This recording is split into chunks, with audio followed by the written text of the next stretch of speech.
Orthographic projection of point এবং line এর অনেকগুলি প্রবলেম ডিসকাশন করার পর আমরা এবার চলে আসছি অর্থোগ্রাফিক প্রজেকশন অফ প্লেনস এর ডিসকাশন। তো তার মানে আমার কাছে একটা প্লেন থাকবে, সেই প্লেনটা হতে পারে সার্কুলার, হতে পারে স্কোয়ার। তো দুটো প্লেন বা অন্য কিছুও হতে পারে। তো আমরা যে প্রবলেমগুলো ডিসকাস করব, একটা হচ্ছে সার্কেলের, একটা হচ্ছে স্কোয়ারের প্রবলেম। তো এই দুটো প্রবলেম কিভাবে আছে সেটা দেখে নিই। সেই প্লেনগুলোর ফ্রন্ট ভিউ এবং টপ ভিউ, বা আমরা ট্রেসের কথা পড়েছি, থিওরি পোর্শনে আমরা পড়েছিলাম যে তার ভার্টিক্যাল ট্রেস মানে তার প্রজেকশনটা কোনো একটা প্লেনকে কিভাবে ইন্টারসেক্ট করে। তো তাহলে সেটা হরাইজন্টাল প্লেনকে যেভাবে ইন্টারসেক্ট করবে তাকে বলবো হরাইজন্টাল ট্রেস। যদি ভার্টিক্যাল প্লেনকে কোনোভাবে ইন্টারসেক্ট করে তাহলে সেখানে বলবো ভার্টিক্যাল ট্রেস। তো এইভাবে আমরা প্রবলেম গুলোকে দেখবো। তো আমরা চলে আসি প্রথম প্রবলেমে। খুব সহজ একটি প্রবলেম। প্রবলেমটি হচ্ছে এরকম যে একটা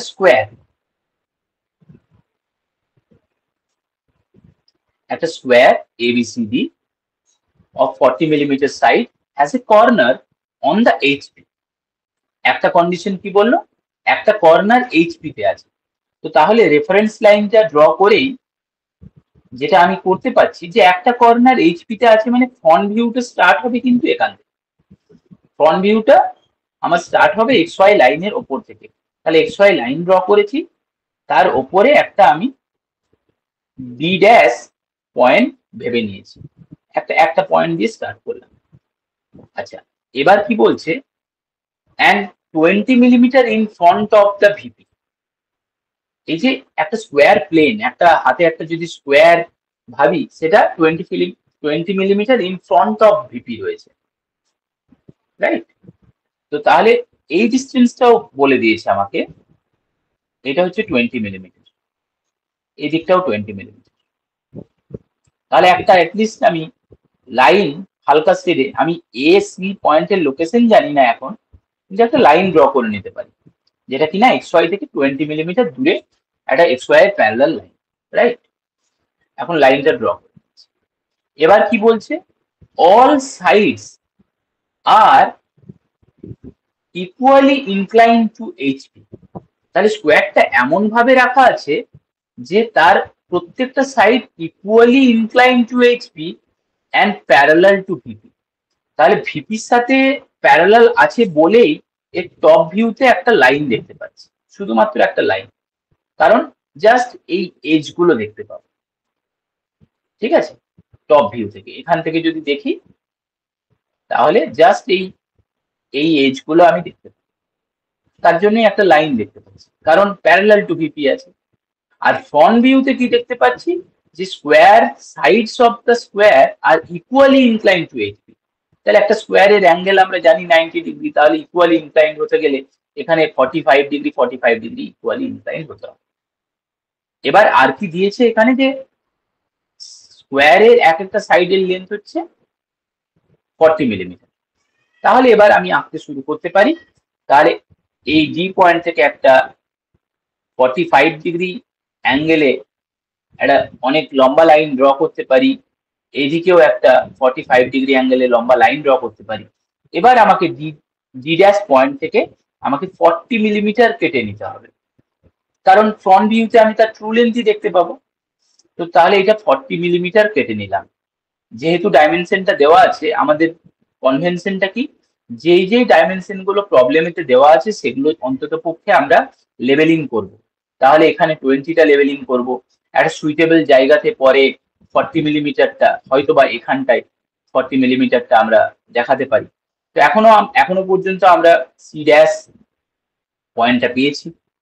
আমরা এদিকেও 40 মিলিমিটার কাট করে নিলে এ ড্যাশ পয়েন্টটা পেলাম। এই অ্যাঙ্গেল গুলো 45 মিলিমিটার দেখিয়ে দিলাম। লেভেলিংটা খুব ইম্পর্টেন্ট, লেভেলিং গুলো ঠিকভাবে আমরা করব। 45 মিলিমিটার করে এই লেভেলিং গুলো করে ফেললাম। তারপর এখান থেকে এ ড্যাশ পয়েন্ট যখন পেয়ে গেছি 90 ডিগ্রি অ্যাঙ্গেলে, আবার 40 মিলিমিটার রেডিয়াস একটা লাইন ড্র করে নেব, পরে 40 মিলিমিটার এদিক থেকে কাট করে নেব, এখান থেকেও সি ড্যাশ পয়েন্ট থেকে একটা 90 ডিগ্রিতে লাইন টেনে নেব, যেটা আগের লাইনকে যেখানে কাট করবে সেটা অটোমেটিক্যালি 40 মিলিমিটার হয়ে যাবে। এই বি ড্যাশ পয়েন্টটা আমরা পেয়ে যাব, রাইট? তাহলে এইভাবে আমরা ফ্রন্ট ভিউটা টোটাল পেয়ে গেলাম। এই প্রজেক্টর লাইনগুলো, এই হালকা শেডের এই A dash B dash C dash D dash, এগুলো কিন্তু আমার রিলেটিভলি ডার্ক হবে, কারণ এটাই আমার ফ্রন্ট ভিউ, এটাই হচ্ছে আমার ফ্রন্ট ভিউ। আর টপ ভিউতে আমি কি পাচ্ছি? টপ ভিউতে পাবো এই প্রজেক্টর লাইন এ ড্যাশ এবং সি ড্যাশ এর থ্রু দিয়ে যে প্রজেক্টর লাইনগুলো এলো, সেগুলো এই 20 মিলিমিটারের আগে থেকে টেনে রাখা যে হালকা লাইনটি তাকে যেখানে কাট করলো, এটি হচ্ছে আমার ফাইনাল টপ ভিউ।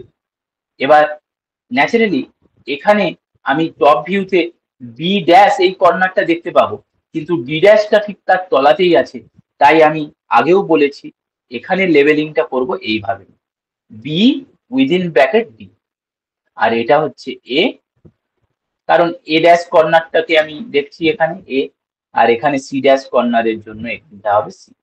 তাহলে আমার টোটাল এই যে স্কোয়ার একটা প্লেন, তার আমি ফ্রন্ট ভিউ এবং টপ ভিউ পেয়ে গেলাম। এবার এখানে বুঝতেই পারছি যে প্লেনটা যেহেতু আমার ভার্টিক্যাল প্লেনের প্যারালাল, তাই এই প্লেনটা কখনোই কি ভার্টিক্যাল প্লেনের সাথে ইন্টারসেক্ট করবে? করবে না। আমি আমি আমি ভাবতে পারি এই যে আমার এটা রয়েছে হাতে, ডিভাইসটি রয়েছে, তো সেই ডিভাইসটা আমি যদি ভার্টিক্যাল প্লেনের সাথে প্যারালাল হিসাবে ধরে রাখি, এটা কখনোই ভার্টিক্যাল প্লেনের সাথে টাচ করবে না। আমার এখানে অঙ্কটা যদিও এটা রেক্ট্যাঙ্গুলার, বাট স্টিল এইরকম ভাবে ছিল আর কি, ভার্টিক্যাল প্লেনের সাথে কখনোই ইন্টারসেক্ট করবে না। কিন্তু এর টপ ভিউটা যখন আমি হরাইজন্টাল প্লেনে দেখবো, তাহলে এই যে লাইনগুলো যেগুলো হরাইজন্টাল প্লেনের সাথে যেখানে কাট করলো, সেটাই হবে তার হরাইজন্টাল স্ট্রেস। তাহলে হরাইজন্টাল ট্রেস বেসিক্যালি তার যে টপ ভিউটা পুরোটাই হরাইজন্টাল ট্রেস, তার জন্য এখানে এইচটিটা লেখা আছে, সো ইটস ট্রেসেস। তার মানে হরাইজন্টাল ট্রেস কোনটা সেটা নিশ্চয়ই আমরা বুঝতে পারলাম। তো এরপর চলে আসি এর পরের প্রবলেমে। সেই পরের প্রবলেমেতে আমাদের ডিসকাশন করা হচ্ছে একটা স্কোয়ারের, এই একটা সার্কেলের কথা। তো সেই সার্কেলটা কিভাবে আছে একটু আমরা পড়ে নিই। Draw the projection of a circle of 50 millimeter diameter. কত ডায়ামিটার? 50 মিলিমিটার। তার মানে রেডিয়াসটা হচ্ছে 25।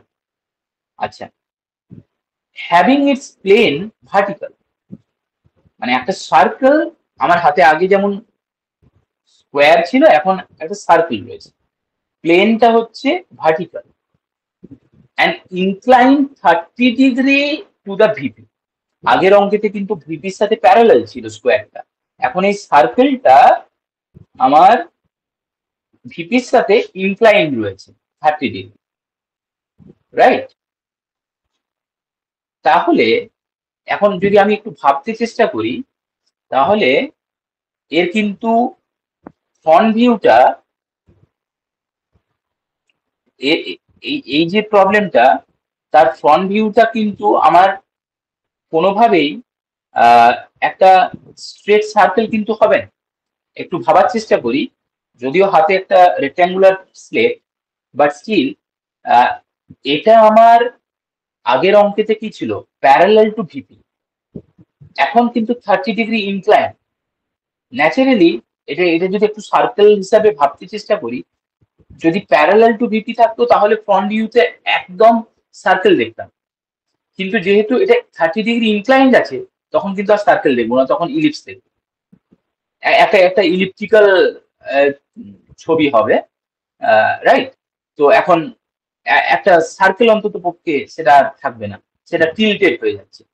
আর টপ ভিউতে কি দেখবো?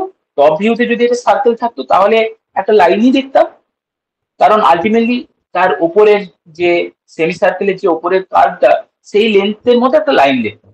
এখন সেটা ইনক্লাইন্ড ওয়েতে 30 ডিগ্রি ইনক্লাইন্ড যেহেতু আছে, তাই সেই ইনক্লাইন্ড ওয়েতে যে কার্ভটা আছে সেই কার্ভটাই দেখবো, একটা লাইন দেখবো। তাহলে এইটুকু ভিজুয়ালাইজেশন যদি আমার কমপ্লিট হয়ে গিয়ে থাকে, তাহলে আমি এখন সলিউশনের দিকে যেতে পারি। তবে সলিউশনটা করব দুটো ধাপে। প্রথমে ভেবে নেব যে প্যারালাল টু ভিপি আছে, তার মানে একটা ফ্রন্ট ভিউতে সার্কেল আর টপ ভিউতে একটা লাইন। এটা ভেবে নিয়ে তারপর এগিয়ে যেতে হবে। তো যাই হোক, এখানে আরো একটু তার সেন্টারের লোকেশনটা আমাদেরকে বলে দিচ্ছে টু স্টার্ট উইথ, কারণ কোনখান থেকে স্টার্ট করব। তো তাহলে it's centre 30 millimetre above HP and 20 millimetre in front of VP. তো 30 মিলিমিটার অ্যাবাভ এইচপি এখানে লিখেন, 30 মিলিমিটার অ্যাবাভ এইচপি, আর কি বলছে 20 millimetre in front of VP, 20 millimetre in front of VP। এই ডেটাগুলো দিল, 30 ডিগ্রি ইনক্লাইন আর ডায়ামিটার হচ্ছে 50, রাইট? তাহলে আর হচ্ছে 25 আর 30 ডিগ্রি ইনক্লাইন, এই ডেটাগুলো লিখে নেব। তো এবার কি করে স্টার্ট করব? তাহলে স্টার্ট করলাম আমি এক্স ওয়াই রেফারেন্স লাইন দিয়ে, কোনো অসুবিধা নেই। আচ্ছা, সেন্টার, প্রথমে সেন্টার দেখি। সেন্টারটা হচ্ছে 30 মিলিমিটার অ্যাবাভ এইচপি। তাহলে অ্যাবাভ এইচপিটা ফ্রন্ট ভিউতে পাবো। তাহলে ফ্রন্ট ভিউতে আমি একটা একটা পয়েন্ট নিয়ে নিলাম ও, যেটা 30 millimetre above X Y line থেকে। এক্স ওয়াই লাইন আমি আগেই পেয়ে আছি, ও ও ড্যাশ, এই যে পয়েন্টটা পেয়ে গেলাম। আর 20 millimetre in front of VP, in front of VP সেটা টপ ভিউতে পেয়ে যাব। তো তাহলে এখান থেকে 20 মিলিমিটার দূরে ও পয়েন্টটা পেয়ে গেলাম। এবার এই ডিস্টেন্সটা 30 টোটালটা, আমার রেডিয়াস কত 25। তাহলে এখান থেকে 25 মিলিমিটার যদি রেডিয়াস নিই, যে একটা যদি সার্কেল ড্র করে নিই, তাহলে সার্কেলটা আমি পেয়ে যাব, কোনো অসুবিধা নেই। এখানে একটা 5 মিলিমিটারের গ্যাপও থাকবে। এখানে লেভেলিং করা শুরু করেছে এখান থেকে 1 ড্যাশ দিয়ে। আচ্ছা, 1 ড্যাশ তো পরে আসছি, আগে সার্কেলটা ড্র করে নিচ্ছি। এবার আমার যেহেতু বললাম শেপটা তখন আর ফাইনাল শেপটা যেহেতু সার্কেল হবে না, তাই আমাকে এটাকে 12টা ডিভিশনসে ডিভাইড করতে হবে। তো এখানেও সে একই রকম ভাবে আগে যেভাবে আমরা ইঞ্জিনিয়ারিং কার্ভসে 8টা 12টা ডিভিশনসে ডিভাইড করেছিলাম, অ্যাটলিস্ট 8টা, খুব ভালো হয় যদি 12টা পয়েন্টে ডিভাইড করতে পারি। তো 360 ডিগ্রিকে হয় 8 দিয়ে ডিভাইড করব, সেইভাবে অ্যাঙ্গেল করে আমরা ডিভাইড করে নেব, বা 12টা যদি করি তাহলে 30 ডিগ্রি করে ডিভাইড করে নেব। তো অ্যাকর্ডিংলি লেভেলিংটা কিন্তু কমপ্লিট করবো। এখানে যেমন 5 dash, 6 dash, 7 dash, 8 dash, 9 dash, 10 dash, 11 dash, 12 dash, এগুলো দেওয়া নেই, তো সেগুলো আমরা কিন্তু দিয়ে নেব। এগুলো দিয়ে নিতে পারলাম। তারপর এখান থেকে একটা করে হরাইজন্টাল লাইন, ভার্টিক্যাল লাইন, মানে ভার্টিক্যাল লাইন ড্র করে নেব। সেগুলো এখানেতে অ্যাকর্ডিংলি লেভেল করব। যেহেতু টপ ভিউ দেখছি, তাহলে এখানে যেমন 2টা লিখলাম, তাহলে ব্র্যাকেটে এখানে কিন্তু 2, 3, 4, 5, 6, 7, 8, 9, 10, 11, 12, তাহলে ব্র্যাকেটে 12টা লিখতে হবে। এখানে 3 ড্যাশ লিখলাম, তাহলে ব্র্যাকেটে 11টা লিখবো। 4 ড্যাশ ও, আবার ব্র্যাকেটে 10টাও লিখতে হবে। এই লেভেলিংটা কিন্তু 5, এখানে 5 হবে, এখানে 7, 8, 9, এখানে 9 হবে। তো এই লেভেলিং গুলো যেন প্রপার থাকে উইদিন ব্র্যাকেট, যেটা দেখতে পাচ্ছি সেটা ব্র্যাকেটের বাইরে, যেটা হিডেন মানে তার তলায় আছে সেটা 9, মানে ব্র্যাকেটের মধ্যে। তাহলে এইটা হলো, এই যে ফ্রন্ট ভিউ আর টপ ভিউটা হলো, এটা কিন্তু এই কেস ভেবে যে সার্কেলটা আমার প্যারালাল টু ভিপি। কিন্তু অঙ্কতে কি বলেছে, বলেছে এটা 30 ডিগ্রি ইনক্লাইন। তাহলে ন্যাচারালি 30 ডিগ্রি ইনক্লাইন হলে টপ ভিউটাও 30 ডিগ্রি ইনক্লাইন হয়ে যাবে। তাহলে কিভাবে অঙ্কটা এবারে ফাইনাল সলিউশনের দিকে কিভাবে যাব, না আমি এই লাইনটাকে একটু এক্সটেন্ড করব। এই লাইনটাকে এক্স ওয়াই এর রেফারেন্স লাইন ধরে একটু এক্সটেন্ড করে নেব, এক্সটেন্ড করে নিলাম। এবার এই লাইনের উপরে যে কোনো একটা আরবিট্রারি পয়েন্ট এটা থেকে একটু দূরে করব, যাতে খুব গায়ে গায়ে না হয়ে যায়। একটা পয়েন্ট নিয়ে নিলাম ও। এবার এখান থেকে আমাকে অঙ্কটা স্টার্ট করতে হচ্ছে। এখানে একটা ও পয়েন্ট নিয়ে নিলাম। এবার এই যে ডায়ামিটারটা, এই লেন্থটা কত, এই লেন্থটা ফাইনালি তো সে তো 50 মিলিমিটারই আছে। এই 50 মিলিমিটারটা তো টপ ভিউতে 50 মিলিমিটারই থাকবে, রাইট? তাহলে এই 50 মিলিমিটারের 25 মিলিমিটার ওপর দিকে, 25 মিলিমিটার নিচে দিকে অ্যাঙ্গেলটা হবে 30 ডিগ্রি। এই অ্যাঙ্গেল যদি 30 ডিগ্রি হয়, তাহলে এই অ্যাঙ্গেলও 30 ডিগ্রি, বা এই অ্যাঙ্গেলও 30 ডিগ্রি। ভার্টিক্যালি অপোজিট অ্যাঙ্গেল বা বিপ্রতীপ কোণ, যেটা আমরা বাংলাতে পড়েছি বিপ্রতীপ কোণ, ভার্টিক্যালি অপোজিট অ্যাঙ্গেল। তো তাহলে ও পয়েন্টটা দিয়ে স্টার্ট করে এদিকে 25 মিলিমিটার নেবো, এদিকে 25 মিলিমিটার নেবো। কিভাবে নেবো না 30 ডিগ্রি অ্যাঙ্গেলেতে নেবো। তাহলে এই যে লাইনটা, যেটা ফাইনাল আমার টপ ভিউ, সে টপ ভিউটা কিন্তু আমি পেয়ে গেলাম, রাইট? এবার এবার আমাকে কি করতে হবে, এবার হচ্ছে যে একটু দেখে নিই এখানে। এবার হচ্ছে যে এই যে ডিস্টেন্স গুলো ছিল, এই যে 1 থেকে 2, 1 থেকে 2, 2 থেকে 3, 3 থেকে 4, এই যে মার্কিং গুলো এখানে হয়ে আছে, এই মার্কিং গুলোকে এখানে রেপ্লিকেট করব আমি কম্পাস কম্পাস দিয়ে বা ডিভাইডার দিয়ে। এই মার্কিং গুলোকে, এই পয়েন্ট গুলোকে এখানেতে লোকেট করে নেবেন। তাহলে এই লাইনের উপরে এই পয়েন্ট গুলো লোকেট যদি হয়ে যায়, তাহলে এই এখন লেফট পয়েন্ট গুলো ফাইনাল আমি পেয়ে গেলাম। এই পয়েন্ট গুলো পেয়ে যাওয়ার পর এখান থেকে আমি এক্স ওয়াই এর পারপেন্ডিকুলার করে আমি এই সমস্ত প্রজেক্টর লাইন গুলোকে ড্র করে দিতে পারি। আর অলরেডি আমি এই লাইনগুলো এখন আমি ড্র করে নিতে পারি। আর এখানে যে পয়েন্ট গুলো পেয়েছি ফ্রন্ট ভিউতে আগের কেসটা থেকে, সেখান থেকে আমি এই হরাইজন্টাল লাইন গুলো ড্র করে নিতে পারি।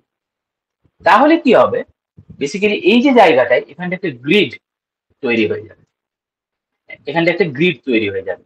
সেই গ্রিডটা আমার দরকার, এখানে যে গ্রিডটা কমপ্লিট করে দেখায়নি, গ্রিডটা পেয়ে যাব। তাহলে তারপরে 1 এবং এখানের 1 ড্যাশ, এই যে পয়েন্ট গুলো যেখানে ইন্টারসেক্ট করেছে, সেটা বেসিক্যালি আমার একটা পয়েন্ট। এখানে কিভাবে নাম দিয়েছে, 1 সাফিক্স 1 তার ড্যাশ, 2 সাফিক্স 1 ড্যাশ। সেগুলো আমরা P1, P2, P3, P4 এরকম করেও লেবেলিং করতে পারি, বা যেভাবে রয়েছে সেভাবেও দিতে পারি, তাতে সমস্যা কিছু নেই। কিন্তু লেবেলিংটা কমপ্লিট করব। এবং আমরা আশা করি বুঝতে পেরেছি 2 ড্যাশ থেকে যে হরাইজন্টাল লাইনটি গেল আর এখানে 2 থেকে যে ভার্টিক্যাল লাইনটি গেল, তারা যেখানে ইন্টারসেক্ট করেছে সেটি হচ্ছে আমার একটা ডিজায়ার্ড পয়েন্ট। তো এইভাবে 12টি পয়েন্ট পেয়ে গেলে তাদেরকে একটা ফ্রেঞ্চ কার্ভ দিয়ে আমি জয়েন করে দিলে আমি ফাইনাল যে ফ্রন্ট ভিউটা, ফাইনাল যে আমার ফ্রন্ট ভিউ, সে ফ্রন্ট ভিউটা পেয়ে যাব। তাহলে এটা হচ্ছে আমার ফাইনাল ফ্রন্ট ভিউ, আর এটা হচ্ছে আমার ফাইনাল টপ ভিউ, রাইট? এখানে যেহেতু এই লাইনটাই হরাইজন্টাল প্লেনে পুরোপুরি কাট করছে, তো সেটা হচ্ছে আমার হরাইজন্টাল ট্রেস। তো এইভাবে এই প্রবলেমটা সলিউশন করলাম। তাহলে আমরা orthographic projection of point, line এবং প্লেন, এই সব প্রবলেমগুলোই ডিসকাস করলাম। তো থ্যাংক ইউ অল।